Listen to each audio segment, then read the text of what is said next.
G'day guys, Viv here again. I had a question from somebody about how I do the roof structures on the Tudor buildings. So this is a nice quick question I can easily answer. So I'm going to shoot a quick video and show you how I do it. This is the effect that he was talking about, the little shingled roofs.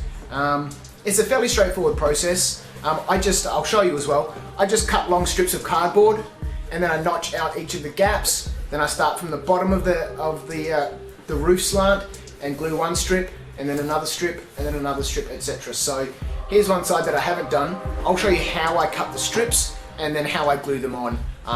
It's fairly straightforward. Perhaps in another video I'll show you how I do the top, but I'll explain that as well. That's fairly straightforward.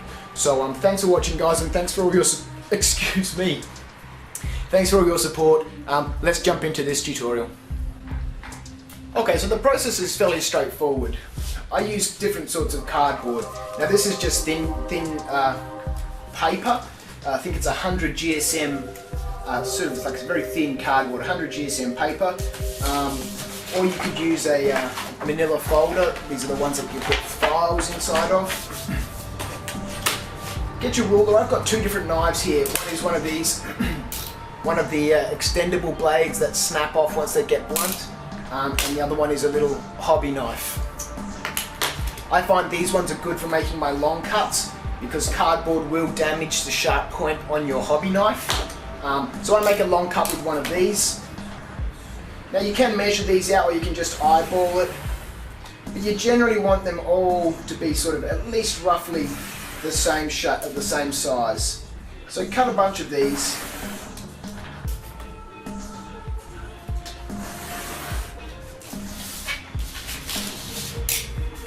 Once you've cut a bunch of these, with your hobby knife, you just want to go through and start notching out little notches. It doesn't need to be regular, it doesn't need to be even, but you want to make two diagonal cuts, and I'll get a close up in a minute.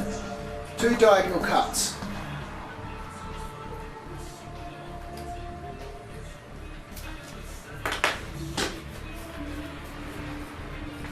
So you can see I've notched out a couple here already. Then it's just a matter of making one diagonal cut and a second diagonal cut. Then another one and another one. And if you vary the angle of the cuts, you'll get a different sort of result on the shingles. Different widths, different angles, etc.